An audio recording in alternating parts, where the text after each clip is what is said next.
कल्पना करो कि यह ब्रह्मांड एक बहुत बड़ा स्टेज है जहां हर पल अनगिनत कहानियां सामने आती हैं। इस ब्रह्मांडीय नाटक में दो मैसेंजर एक कोने से दूसरे कोने तक कहानियां ले जाते हैं, लाइट और साउंड।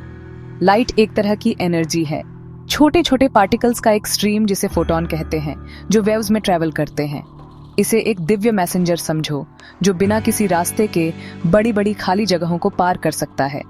यह एक इलेक्ट्रोमैग्नेटिक वेव है, जिसका मतलब है कि इसे ट्रैवल करने के लिए हवा, पानी या किसी मीडियम की जरूरत नहीं होती।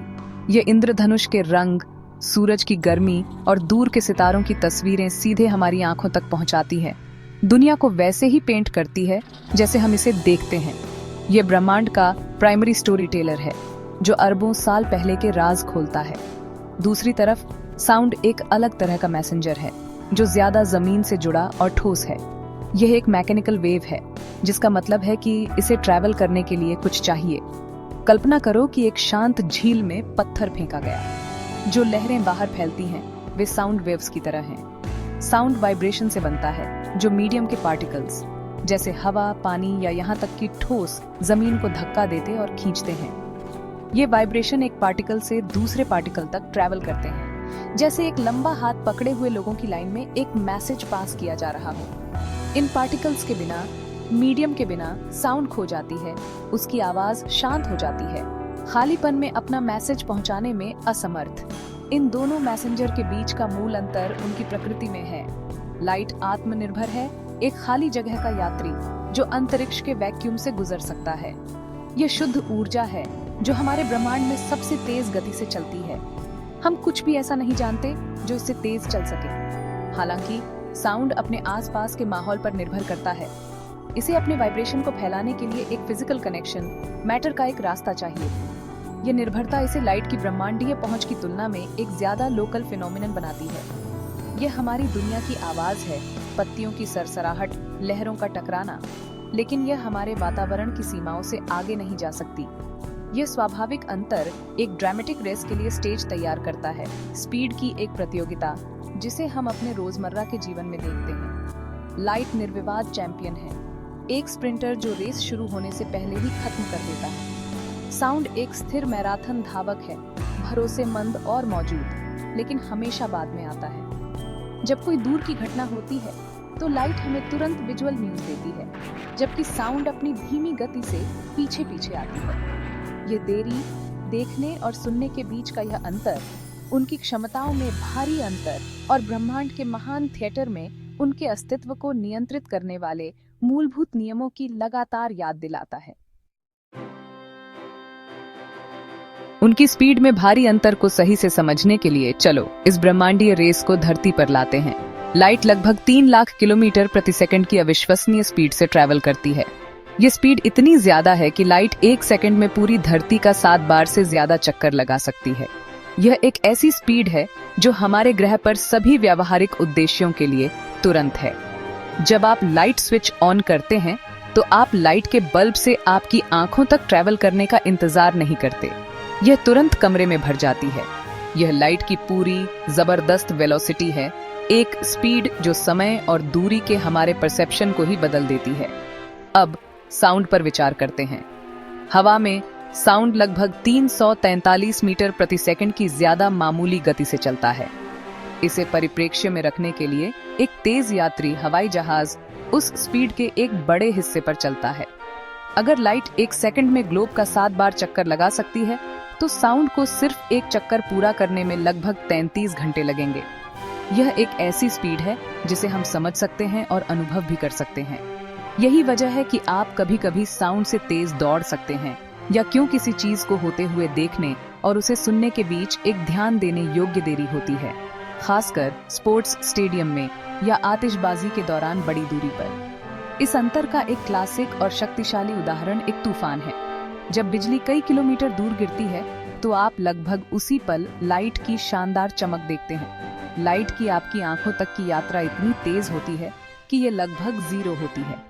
हालांकि गर्जना, जो बिजली के बोल्ट द्वारा हवा को बहुत ज्यादा गर्म करने से पैदा हुई आवाज है, अपना समय लेती है। आप चमक और अंत में गर्जना के बीच कई सेकंड गिन सकते हैं। इन सेकंड को गिनकर आप यह भी अनुमान लगा सकते हैं कि तूफान कितनी दूर है। हर 3 सेकंड में लगभग 1 किलोमीटर की दूरी का प्रतिनिधित्व होता है। यह रोजमर्रा का फिनोमेनन इस स्पीड गैप को समझने के लिए एक परफेक्ट क्लासरूम है। एक और जाना पहचाना सिनेरियो बेसबॉल गेम को होम प्लेट से दूर ब्लीचर्स से देखना है। आप बैटर को स्विंग करते और बॉल से संपर्क करते हुए देखते हैं। लाइट द्वारा लाई गई विजुअल जानकारी तुरंत आप तक पहुंचती है। एक पल बाद आप बैट के संतोषजनक क्रैक को सुनते हैं। ये देरी स्लो मोशन रिप्ले नहीं है, यह उस प्रभाव की साउंड वेव को हवा के माध्यम से आपकी आंखों तक पहुंचने में लगा समय है। आप एक्शन से जितनी दूर होंगे, यह देरी उतनी ही लंबी होगी। हर रेस में, हर फील्ड में और हर तूफान में लाइट की साउंड पर जीत का एक लगातार और भरोसेमंद प्रदर्शन। चलो अपनी रेस को अंतरिक्ष के विशाल खालीपन में बनाते हैं। कल्पना करो कि हम चंद्रमा और मंगल जैसे खगोलीय पिंडों से धरती पर एक मैसेज भेजना चाहते हैं। लाइट, हमारा तेज मैसेंजर, इस ब्रह्मांडीय यात्रा के लिए एकदम सही है। चंद्रमा औसतन हमसे लगभग 3,84,400 किलोमीटर दूर है। लाइट के लिए यह एक बहुत छोटी यात्रा है। अपनी लगातार 3 लाख किलोमीटर प्रति सेकंड की स्पीड से यात्रा करते हुए चंद्रमा से भेजी गई लाइट की एक किरण धरती पर लगभग 1.3 सेकंड में पहुंचेगी। यही वजह है कि अपोलो एस्ट्रोनॉट्स और धरती पर मिशन कंट्रोल के बीच कम्युनिकेशंस में केवल एक छोटी मैनेज करने लायक देरी थी। अब साउंड की उसी यात्रा को करने की कोशिश पर विचार करते हैं। यहाँ हमारा जमीन से जुड़ा मैसेंजर एक अजेय बाधा का सामना करता है। धरती और चंद्रमा के बीच का अंतरिक्ष लगभग एक परफेक्ट वैक्यूम है।